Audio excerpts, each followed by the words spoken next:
बघा विद्यार्थी मित्रांनो, आज आपण दशांश अपूर्णांक म्हणजे काय ते शिकणार आहोत।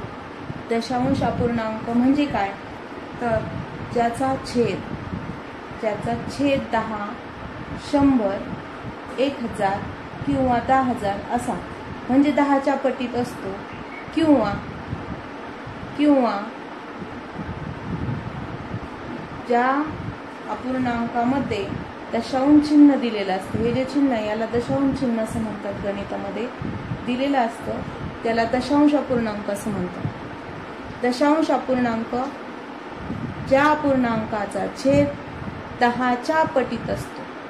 बघा 10च्या पटीत म्हणजे काय, 10, 20, 30 नाही, तर 10च्या पटीत म्हणजे 10ने 10ला गुणलं, 10ने 10ला गुणलं 100, 10चा 3 वेळा गुणाकार 1000, 10चा 4 वेळा गुणाकार 10000 अशा प्रकारे, किंवा दशांश चिन्ह असते त्याला दशांश अपूर्णांक असं म्हणतात। मग आपल्याला इथे काही उदाहरणं दिलेली आहेत, ती आपण काळजीपूर्वक बघा। आता आपण व्यवहारी अपूर्णांकाचे दशांश अपूर्णांकात रूपांतर कसे करायचे ते बघूया। आपण प्रथम शिकलो की दशांश अपूर्णांक म्हणजे काय, तर ज्याचा छेद 10च्या पटीत असतो त्याला दशांश अपूर्णांक असं म्हणतात। मग आता याचा छेद आपल्याला 10च्या पटीत करता येईल का, 10 किंवा 10च्या पटीत म्हणजे 10, 100, 1000 होय करता येईल। कसं करता येईल, 2/5 हा अपूर्णांक जसाची तसा घ्या आणि त्याचा छेद तुम्हाला 10च्या पटीत करायचा आहे, तर त्याच्या छेदाला कितीने गुणल्यानंतर 10 होईल, 2ने। मग जर छेदाला 2ने गुणलं तर अंशाला सुद्धा 2ने गुणणे, आणि अर्थातच छेद 10 झालेला आहे म्हणजे आणि अंश 4 म्हणजे 4 दशांश असं आपण याचं वाचन करतो। आणि दशांश अपूर्णांकात व्यवहारी अपूर्णांकाचे रूपांतर दशांश अपूर्णांकात झालेले आहे। आता बघा 7/25 याचे आपल्याला व्यवहारी अपूर्णांक आहे आणि याचे आपल्याला दशांश अपूर्णांकात रूपांतर करायचे आहे, परंतु याचा छेद 10 होऊ शकत नाही, तो त्यापेक्षा मोठा आहे। भागाकार केल्यानंतर देखील त्याचा छेद 10 होत नाहीये, म्हणून आपण 100 करूया। 10चा पुढचा पटीतला अंक आहे 100, मग याचा छेद 100 करण्यासाठी तो अपूर्णांक पुढे लिहून घेतला, त्याला 4ने गुणलं तर छेद नक्कीच 100 होणार आहे, परंतु छेदाला 4ने गुणलं तर अंशाला सुद्धा 4ने गुणावं लागेल। छेद झाला 100 आणि 4 28, म्हणजे बघा दशांश अपूर्णांकात रूपांतर झाले। दशांश अपूर्णांकात रूपांतर म्हणजे छेद 10, 100 किंवा 10च्या पटीत होणे। पुढील अपूर्णांक तुम्ही बघू शकता, 18/20 याचा तुम्ही 2 प्रकारे छेद दशांश करू शकता। पहिले म्हणजे याचा छेद तुम्ही 100 करू शकता 5ने गुणून, आणि अंशाला सुद्धा जर छेदाला 5ने गुणून 100 झाले, छेदाला सुद्धा अंशाला सुद्धा 5ने गुणावंच लागेल। 20 100, 18×5 या पद्धतीने याचा दशांश अपूर्णांकात रूपांतर झाले। दुसरी पद्धत, याचा छेद अंश आणि छेद याचा छेद 10 करू शकतो 2ने भागून। 2ने जर आपण याला भागलं 20ला तर याचा छेद 10 होईल, अंशाला सुद्धा 2ने भाग जात असेल तर तुम्ही देऊ शकता। आणि आता आपला छेद झालेला आहे 10, 20/2 म्हणजे 10 आणि 18/2 म्हणजे 9। असं 2 प्रकारे आपण याचा छेद दशांश रूपात अपूर्णांकात मांडला। पुढील उदाहरण आहे 4, 5/2 याचा छेद आपण 10च्या पटीत करणार आहोत, त्यासाठी आपल्याला त्याला 5ने गुणावं लागेल। छेदाला 5ने गुणलं म्हणजे अंशाला सुद्धा 5ने गुणावं लागेल, आणि अंश झाला आहे 25 आणि छेद झालेला आहे 10। या पद्धतीने व्यवहारी अपूर्णांक दिलेला असेल तर त्याचे रूपांतर आपण दशांश अपूर्णांकात सहज करू शकतो।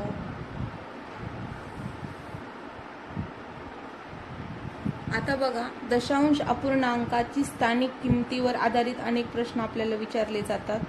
दशांश अपूर्णांक आपल्याला एक दिलेला आहे, दशांश चिन्ह असलेला अपूर्णांक आहे तर या अपूर्णांकाचे वाचन लेखन आपण प्रथम करणार आहोत. तर याचं वाचन करूया.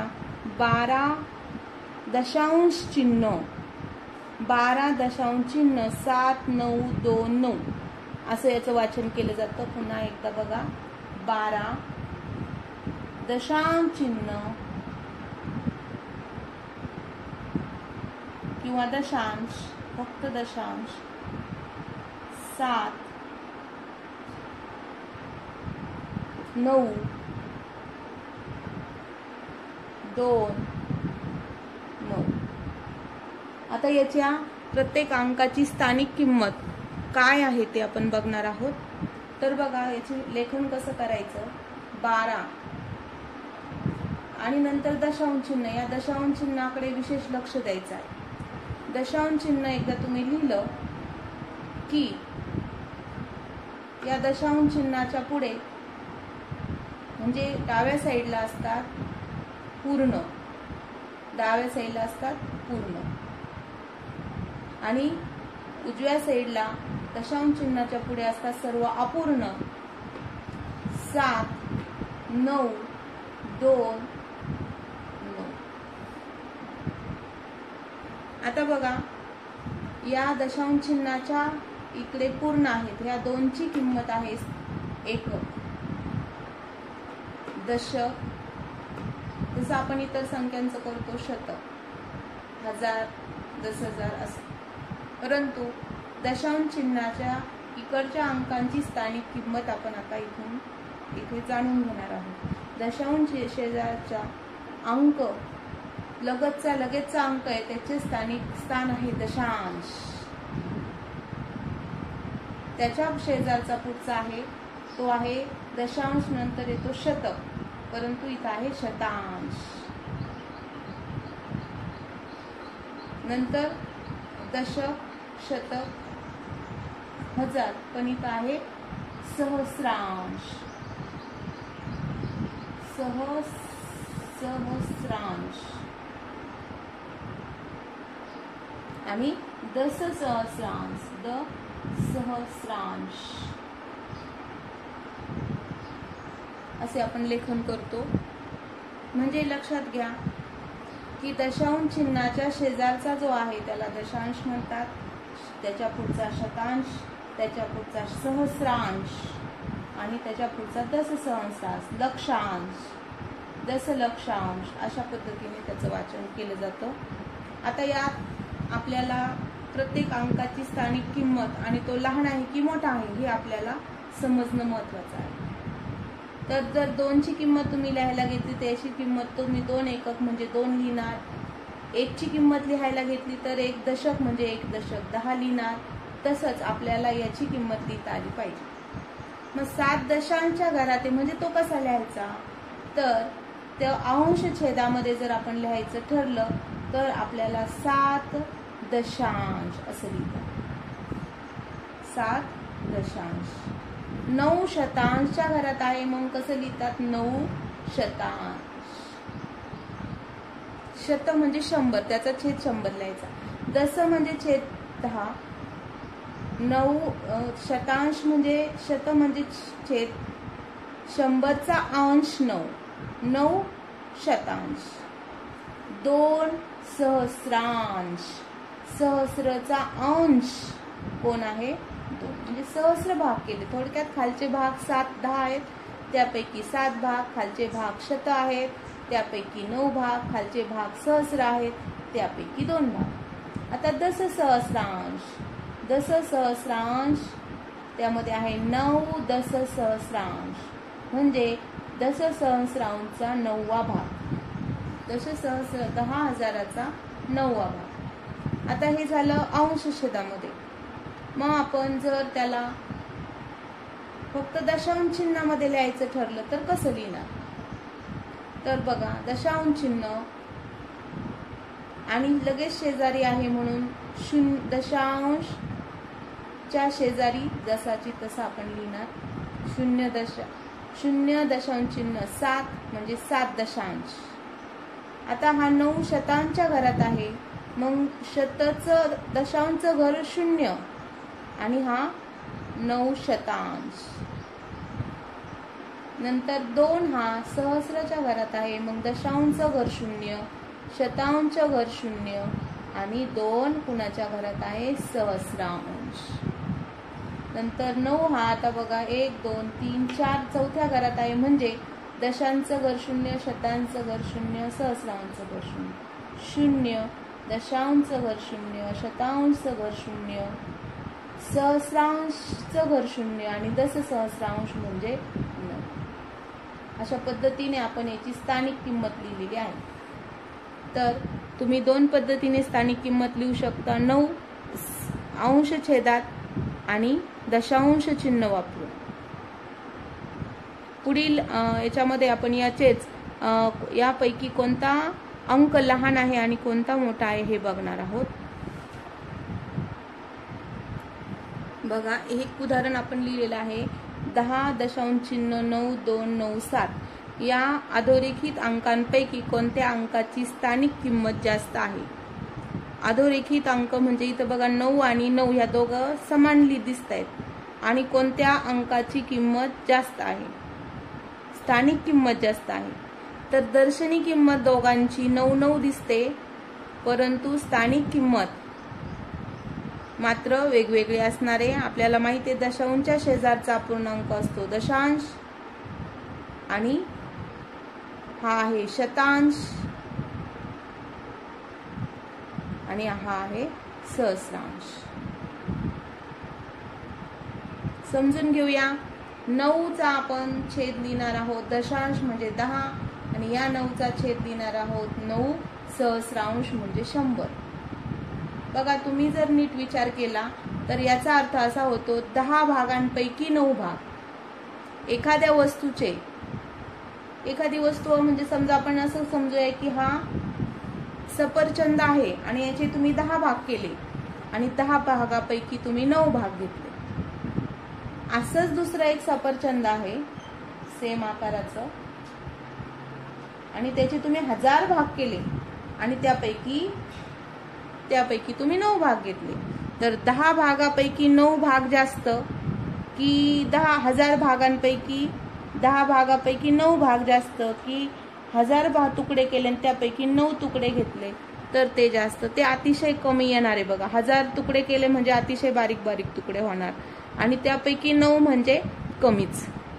म्हणून 10 पैकी 9 जास्त आणि 1000 पैकी 9 कमी हे आपल्याला समजतं. म्हणजे आपल्याकडे 9/10 याची किंमत जास्त आहे आणि 9/1000 यांची किंमत कमी आहे. म्हणून आपण चिन्ह वापरताना या ठिकाणी असे चिन्ह वापरूया. च्यापेक्षा हा लहान आहे, च्यापेक्षा हा लहान आहे. म्हणजे सर्वात जास्त दर्शनी किंमत आहे दशांशच्या ठिकाणाची. पुढे आपल्याला 2 उदाहरणं दिलेली आहेत. 0.07 आणि 0.09 यापैकी मोठा कोण आहे. तर दशांश चिन्हापासून जसं आपण लांब लांब जाऊ तसं किंमत कमी होत जाते. हा दशांशच्या चिन्हाच्या शेजारी म्हणजे दशांशच्या घरात आहे आणि हा दशांशच्या पुढच्या घरात म्हणजे सहस्रांशच्या घरात आहे. म्हणून याची स्थानिक किंमत येते 7/10. याची स्थानिक किंमत येते 9 शतांश.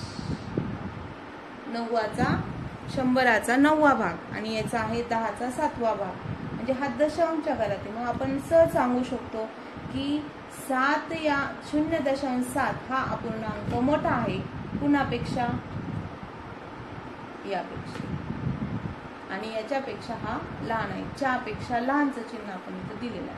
पुढे बघा 1.1.7 आणि 0.99 दिसताना ही संख्या जरी मोठी दिसत असली तरी देखील आपल्याला इथे बघायचंय की दशांश पेक्षा मोठा कोण आहे, पूर्ण. दशांश चिन्हाच्या अलीकडे जो आहे तो आहे 1 आणि दशांश चिन्हाच्या पुढे आहे तो आहे दशांशच्या घरात आहे 7. इथे मात्र पूर्णच्या घरात कोणीच नाहीये म्हणजे पूर्ण हा जास्त.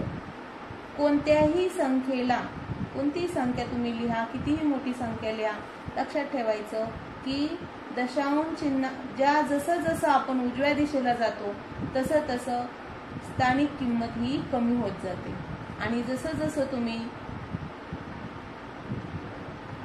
डावीकडे येताल तशी तशी किंमत वाढत जाते. आता बघा, 1 पेक्षा किंमत कुणाची जास्त असणार 4ची, 4 पेक्षा कुणाची जास्त असणार 1ची, 1 पेक्षा कुणाची जास्त असणार 7ची. कारण हा एकक आहे, हा दशक आहे, हा शतक आहे, हा हजार आहे. दशांश चिन्हाची डावी बाजू पूर्ण आहे आणि उजवी बाजू अपूर्ण आहे. आता यावरून आपल्या काय लक्षात आलं की याच्यात पूर्ण आहे आणि याच्यात पूर्ण नाही. मग पूर्ण असणारा मोठा, पूर्णांक 1 पूर्ण आहे म्हणून हा मोठा.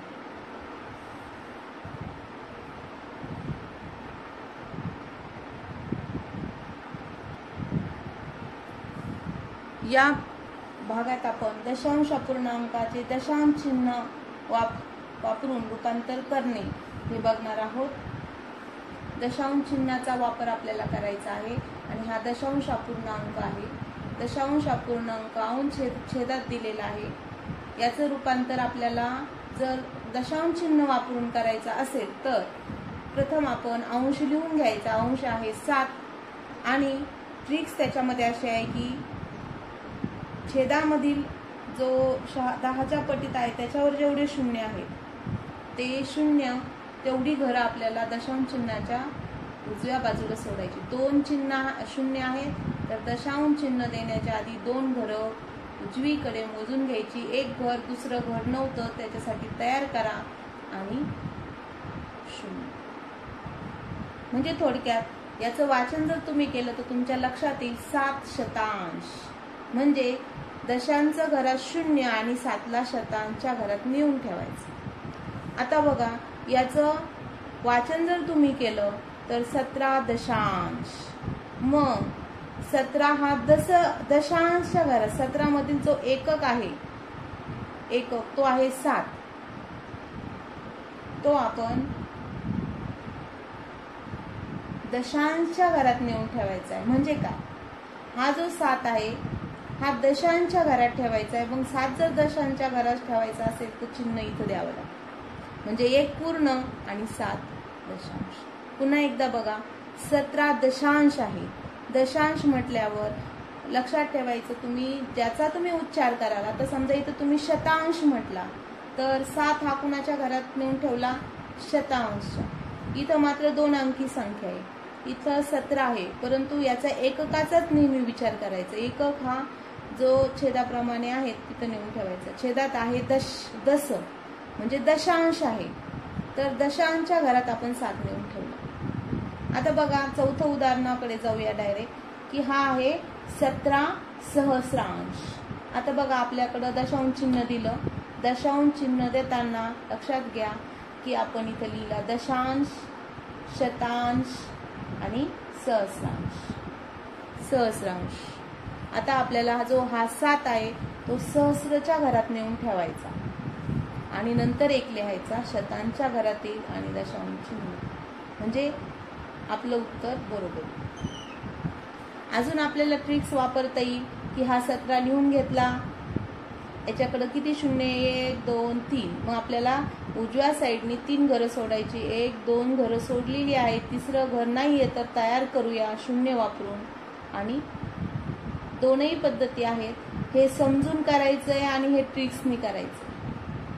हे समजून केलेलं उदाहरण आणि हे ट्रिक्सनी केलेलं उदाहरण.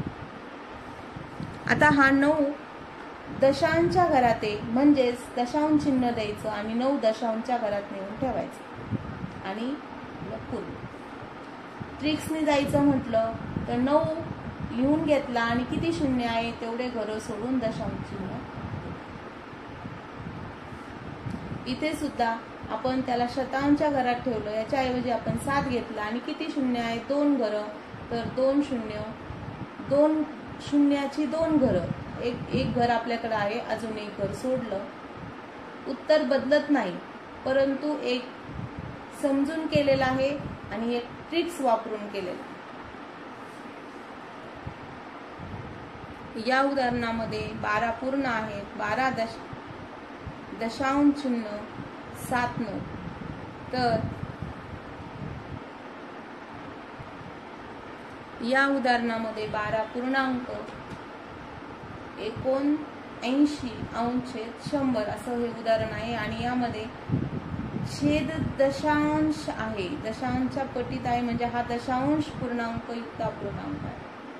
आता याचा आपण दशांश चिन्ह वापरून कसं लिहिणार, तर पूर्ण जे आहे ते दशांश चिन्हाच्या अलीकडेच असतात म्हणून 12 हे पूर्ण लिहून घेतले आणि दशांश आहे, शतांश आहे सॉरी, म्हणजे याचा छेद काय आहे 100 पैकी 100 पैकी 89 आहे. म्हणून लक्षात ठेवायचं की आपल्याला शतांशच्या घरात कोण न्यायचा आहे, याचा एकक न्यायचा आहे. शतांशच्या घरात याचा एकक आहे म्हणजे हा आहे दशांश घर आणि हे आहे शतांश घर. मग शतांशच्या घरात 9 न्यायचा आणि दशांशच्या घरात 7. दुसऱ्या पद्धतीने ट्रिक्सने आपण गेलो तर सर्वात प्रथम आपण 89 लिहून घेतले, 79 लिहून घेतले, 2 शून्य आहेत म्हणून 2 घरं सोडून दशांश चिन्ह आणि मग इकडे पूर्ण जो आहे 12. दोनही पद्धती सोप्या आहेत. बघा या उदाहरणामध्ये 15.7 आहे म्हणजे 15 पूर्णांक आहेत तर पूर्णांक हे दशांश चिन्हाच्या आधी लिहिले जातात आणि 7 दशांश आहे शतांश आहे 7 शतांश म्हणजे याचा छेद शत आहे. मग आता हा 7 कुणाच्या घरात लिहायचा आपल्याला, शतच्या घरात लिहायचा आहे, शतांशच्या. म्हणून आपण 7 लिहिला शतांशच्या घरात, दशकाच्या घरात कुणीही राहणार नाही, तिथे 0 राहील. दुसरी पद्धत आहे ट्रिक्स. आपण प्रथम 7 लिहिला, त्याच्या छेदी आपण बघितलं की 100 आहे म्हणजे 2 शून्य आहेत. मग आपल्याला 2 घरं सोडायची. पहिलं घर 7चं आहे, नंतर एक घर सोडलं आणि अशी 2 घरं झाली आणि मग दशांश चिन्ह दिलं. पूर्णांक आपल्याकडे आहे 15. दोनही पद्धत सोप्या आहेत. ही समजून केलेली पद्धत आहे, ही ट्रिक्सने गेलेली पद्धत आहे. पुढील उदाहरणामध्ये 3.2 सहस्रांश. आता बघा 3 हे पूर्णांक आहे म्हणजे दशांशच्या आधी 3 लिहून घ्यायचे आणि 2 हा सहस्रांशच्या घरात आहे. दशांश घर रिकामं, शतांश घर रिकामं आणि 2 ला कुणाच्या घरात न्यायचे, सहस्रांश. 2 हा सहस्रांशच्या घरात लिहिला, शतांशच्या घरात 0, दशांशच्या घरात 0. आपल्याला उत्तर मिळालेलं आहे 3.002. दुसऱ्या पद्धतीने तुम्ही करायला गेलात, पहिले अंश छेदाचं रूपांतर करायचं. 2 हा लिहिला, पहिले किती शून्य आहेत 1 2 3 तर 3 घरं सोडायची, 1 2 3 आणि दशांश चिन्ह द्यायचं आणि आता इथं पूर्ण किती आहेत 3. दोनही पद्धतीने उत्तर आलेलं आहे.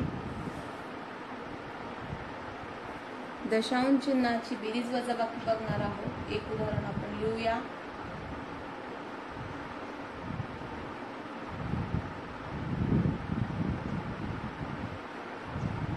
असं उदाहरण घेतल्यानंतर आपल्याला त्याची मांडणी कशी करायची हा प्रश्न पडतो.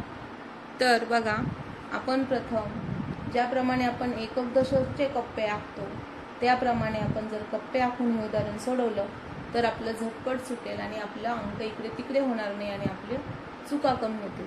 सर्वात प्रथम आपण पहिला अंक घेऊया. दशांश चिन्ह देऊन घ्यायचं आणि त्याच्या पुढे जे आहे दशांशच्या घरात येतील 7 आणि पूर्णच्या घरात येईल 0, अधिकचं चिन्ह. दुसरा आहे 0.05. 0 दशांश, प्रथम दशांशचं चिन्ह दिलं, मग दशांशच्या शेजारी पूर्णांक आहे तो आहे 0, दशांशचं घर आहे 0 आणि 5 आहे शतांशच्या घरात.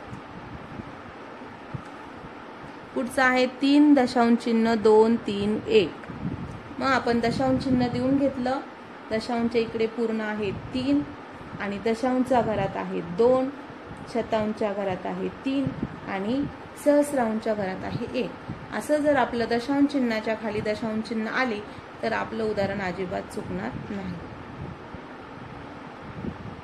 आणि बेरीज आपण सहज करू शकतो, दशांशच्या खाली दशांश. बघा आपलं उत्तर इथं आलेले 3.981 असं आपलं उत्तर आलेलं आहे. आणि याच पद्धतीने अजून उदाहरण सोडूया.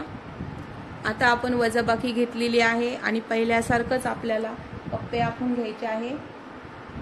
साधारणतः जितके अंक आहेत तितके कप्पे आपण आखून घेतले. पहिला अंक घेतला आपण 5 दशांश चिन्ह, दशांश चिन्ह मध्ये ठेवायचं. पूर्ण आहे 5 आणि दशांश आहे 7. 5 दशांश चिन्ह 7. आता इथे सुद्धा आपण दशांश चिन्ह आधी लिहून घ्यायचं. दशांशचा पूर्ण आहे, या अपूर्णांकात पूर्ण आहे 2 आणि दशांशचं घर 0 आणि शतांशचं घर 1. जर आपण अशी व्यवस्थित मांडणी केली तर आपला अजिबात चुकणार नाही. आता बघा आपल्याला या ठिकाणी घर रिकामं आहे आणि आपल्याला एक वजा करायचा आहे, वजाबाकी करायची. म्हणून आपण तिथं काहीच नाही तर आपण त्यावेळेस तुम्हाला माहिती आहे 0 घेत असतो.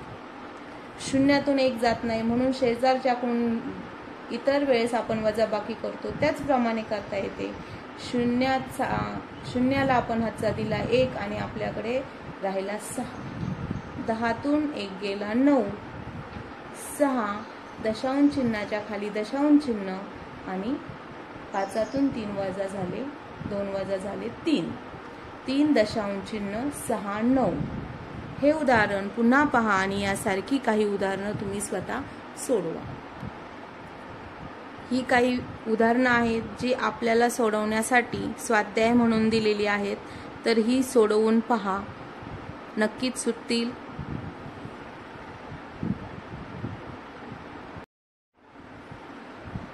विद्यार्थी मित्रांनो, या भागामध्ये आपण दशांश अपूर्णांकाचा गुणाकार हा भाग बघणार आहोत. अतिशय सोपा असा भाग आहे. दशांश चिन्ह 2 अपूर्णांक आपल्याला इथे दिले आणि त्यांचा गुणाकार आपल्याला करायचा आहे. गुणाकार करताना प्रथम आपण सोप्या पद्धतीनेच शिकणार आहोत, परंतु उभ्या पद्धतीने करून बघूया. 0.7 गुणिले 0.5. बघा कुठलाही गुणाकार कितीही मोठा असला तरी तुम्ही तो उभ्या पद्धतीने केला. ते करत असताना दशांश चिन्ह हे विसरून जायचं, म्हणजे दशांश चिन्ह नाही असं समजून गुणाकार करायचा. 7 5 35 प्रथम लिहून घेतले आणि शून्याचा गुणाकार नाही केला तरी चालतो. आणि याच्यानंतर सर्वात महत्वाची गोष्ट लक्षात ठेवा की दशांश चिन्हाच्या उजव्या साईडला अपूर्णांकाच्या साईडला किती घर आहेत. वरती 1 घर आहे आणि खाली 1 घर आहे, म्हणजे टोटल आहेत 2 घरं. टोटल दोन्ही अपूर्णांका मिळून 2 घरं आहेत. म्हणून आपण खाली जे उत्तर आलेलं आहे तिथे 2 घरं उजवीकडे सोडून 1 घर सोडलं, दुसरं घर सोडलं आणि मग दशांश चिन्ह. या पद्धतीने आपण जर उदाहरण सोडवलं तर अजिबात चुकणार नाही. बघा विद्यार्थी मित्रांनो, दुसरं उदाहरण आहे. आडव्या पद्धतीने उभ्या पद्धतीने लिहूया. आता या ठिकाणी देखील सर्वात महत्वाची गोष्ट म्हणजे दशांश चिन्हाचा अजिबात विचार करायचा नाही. नेहमी सारखं उदाहरण सोडवायचं. 12 ही संख्या आपल्याला दिसते आणि 12 ने 2 ला गुणलं, 12 दुणे 24, हातचे आले 2. 12 पंचे 60 आणि 2 62. 12 7 84 आणि 6 90. आपला गुणाकार झालाय. आता गुणाकार पूर्ण झाल्यावर मात्र दशांश चिन्हाचा विचार करायचा. उजवीकडे दशांश चिन्हाच्या उजवीकडे किती घर आहेत तर हे 1 घर आणि हे 1 घर, म्हणजे टोटल घर आहेत 2 घरे. मग आपल्याला उजव्या साईडला 2 घरं सोडायची आहेत.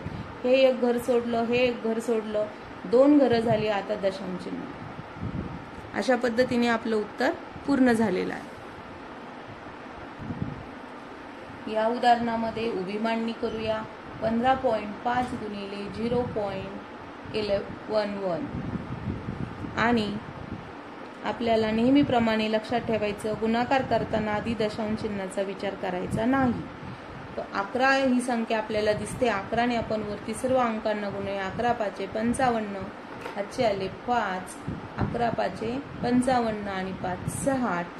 60 हातचे आले 6. 11 1 11 1 11 आणि 7 6 17. आता बघा, उजव्या साईडला दशांश चिन्हाच्या उजव्या साईडला वरती एक घर आहे आणि खाली 2 घरं आहेत. म्हणजे टोटल घरं आपल्याला सोडायची आहेत 3 घरे, आणि तीही उजवीकडनं. मग पहिलं घर सोडलंय, दुसरं घर सोडलंय, तिसरं घर सोडलंय आणि दशांश चिन्ह. म्हणजे आपलं उत्तर आलेलं आहे 1.705. बघा विद्यार्थी मित्रांनो, हे उदाहरण नेहमी शिष्यवृत्ती परीक्षेला आणि नवोदय परीक्षेला विचारलं जातं. विशेषतः नवोदय परीक्षेला हे उदाहरण नेहमी विचारलं जातं. याकडे थोडं बारकाईने लक्ष दिलं तर फक्त अर्धा मिनिटापेक्षाही कमी वेळात तुम्ही हे उदाहरण सोडवू शकता. फक्त याकडे बघा, अंक पहा. 255 गुणिले 120 3 अंकी गुणाकार आहे. त्याचं उत्तर आलेलं आहे 28,600 आणि उत्तर दिलेलं आहे.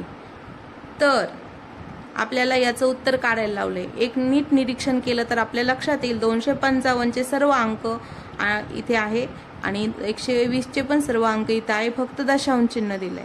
मग अवघड काय आहे? आपण सुद्धा गुणाकार करताना प्रथम दशांश चिन्ह विसरून जातो. मग आपण हे उत्तर जसंचे तसं इथे लिहून काढायचं, कारण अंक सेम आहेत.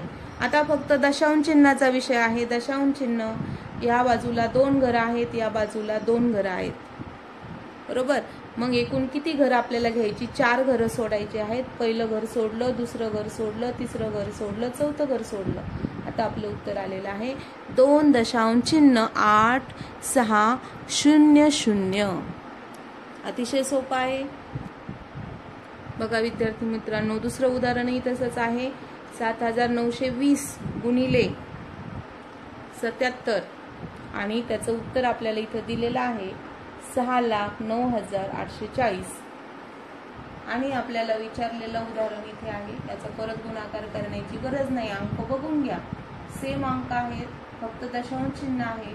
मग आपण गुणाकार करतानाही तसंच करत असतो की प्रथम दशांश चिन्ह नाही असं समजून गुणाकार करून घेतो. म्हणजे हा गुणाकार लिहून घ्यायचा, तोच गुणाकार येणार आहे. आणि दशांश चिन्हाच्या उजव्या बाजूला किती घरं आहेत? तर या साईडला 3 घरं आणि या साईड या पहिल्या अपूर्णांकात 3 घरं, दुसऱ्या अपूर्णांकात 1 घर. टोटल घरं आहेत 4 घरं. आणि आपण उजव्या साईडनी 4 घरं सोडूया. 1 घर सोडलं, दुसरं, तिसरं आणि चौथं आणि दशांश चिन्ह देऊ. आता आपलं उत्तर मिळालेलं आहे 60.9840. आता आपण दशांश अपूर्णांकाचा भागाकार बघूया.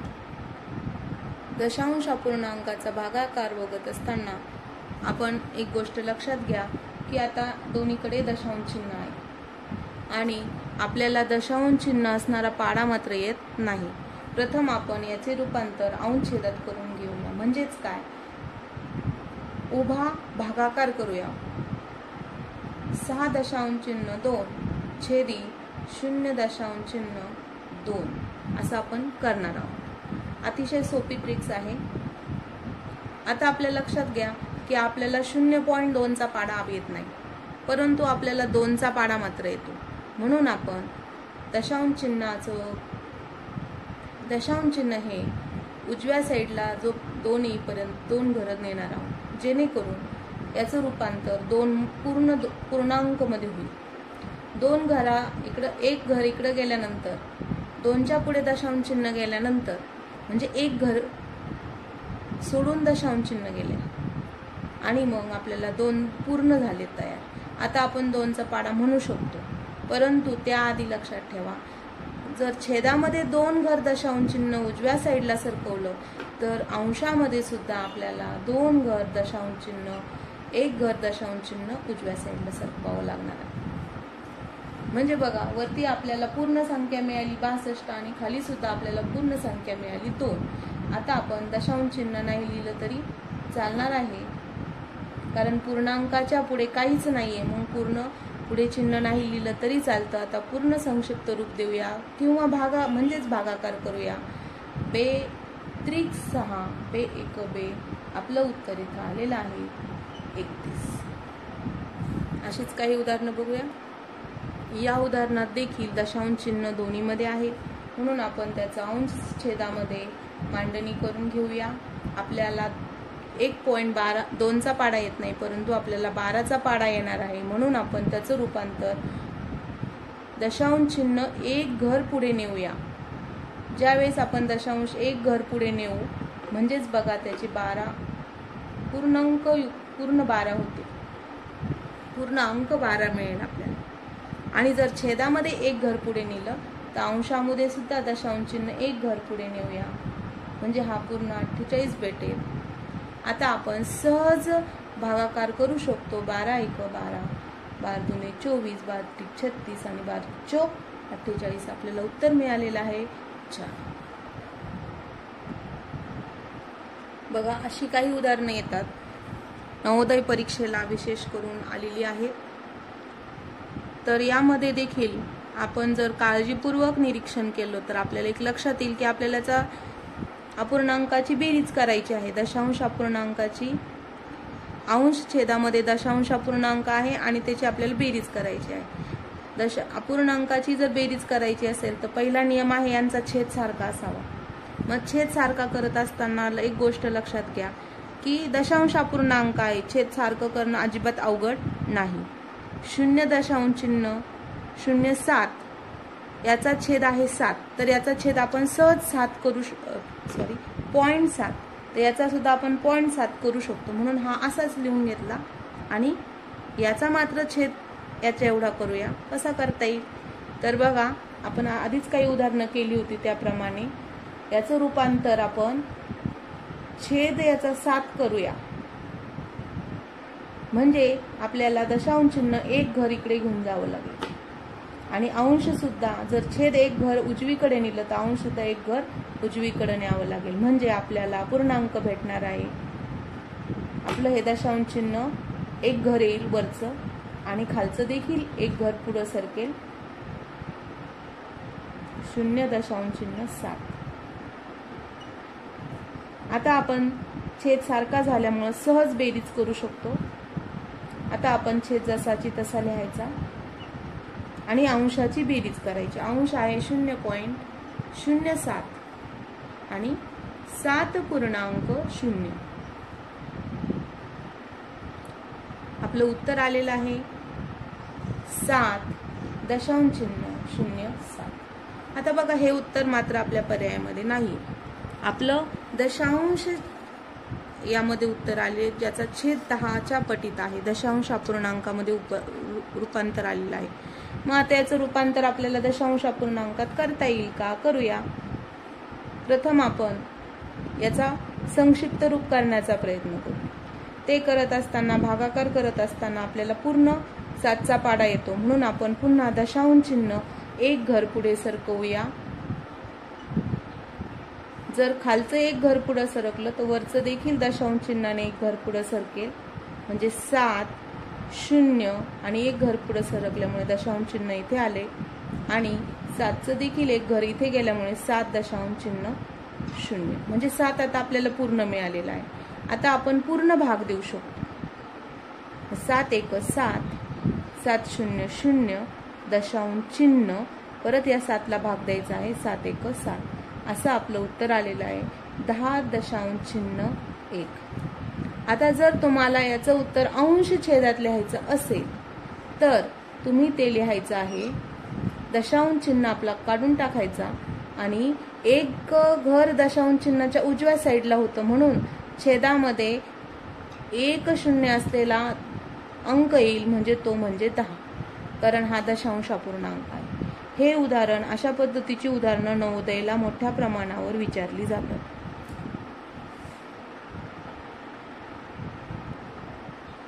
हे उदाहरण देखील नवोदय परीक्षेमध्ये आलेलं आहे.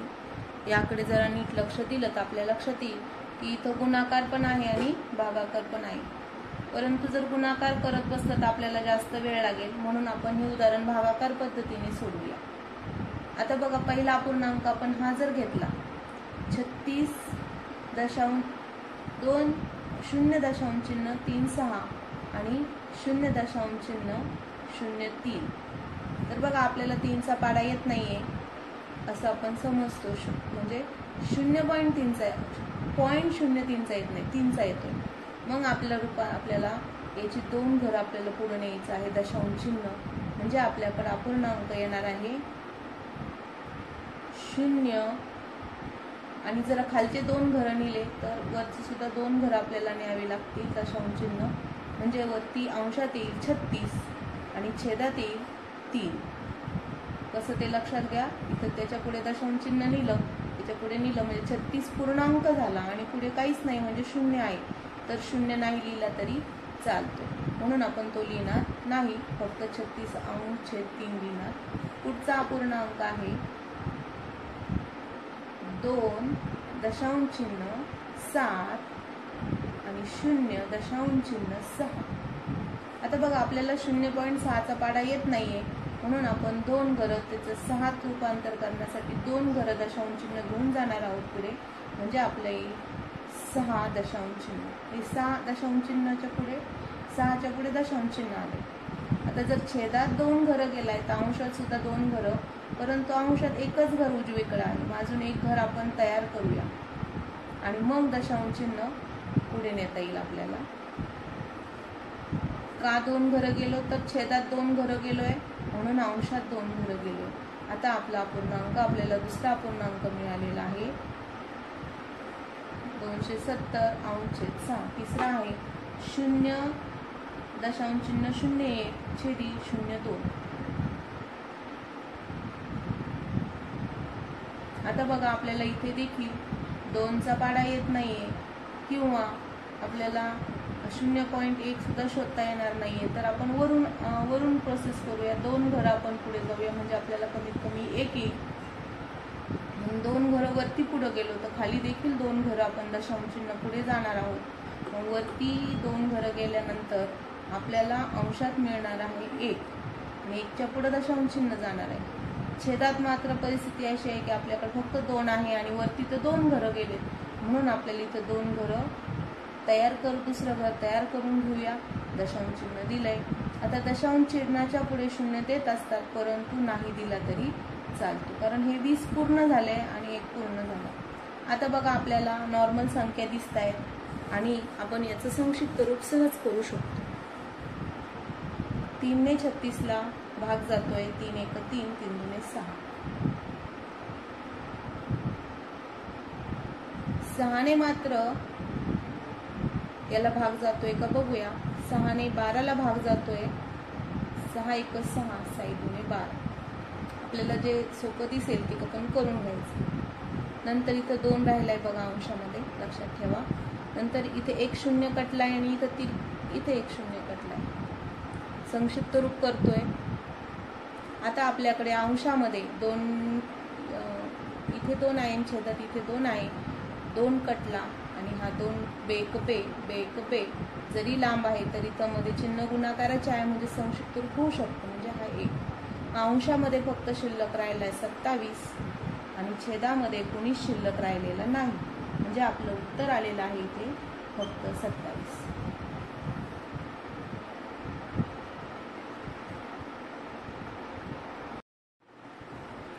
या उदाहरणामध्ये 7 अधिक 4 अंश छेद 10, 9 अंश छेद 100 आणि 8 अंश छेद 1000 आहे. तर या उदाहरणात अतिशय सोप्या पद्धतीने आपण जाऊया. सुरुवातीलाच आपण बघितलं की याचा छेद दश आहे, म्हणजे हा दशांशच्या घरात आहे. याचा छेद शत आहे, म्हणजे हा शतांशच्या घरात आहे. आणि याचा छेद सहस्र आहे, म्हणजे हा सहस्रांशच्या घरात आहे. आणि 7 हा पूर्ण आहे, म्हणून आपण सहज तयार करू शकतो 7 पूर्णांक, 4 हा दशांशच्या घरात, 9 हा शतांशच्या घरात आणि 8 हा सहस्रांशच्या घरात. हे झालं पूर्णांक युक्त अपूर्णांक दशांश चिन्ह वापरून उत्तर. आता आपल्याला जर अंश छेदात उत्तर लिहायचं असेल तर पूर्ण संख्या लिहून काढायची दशांश चिन्हाशिवाय. आणि आपल्याकडे 1 2 3 घरं दशांश चिन्हात आहेत, तर आपण 3 शून्य असणारी दशांश 10ची पट लिहायची आहे, म्हणजे 1000. दोनही उत्तरं अगदी बरोबर आहेत.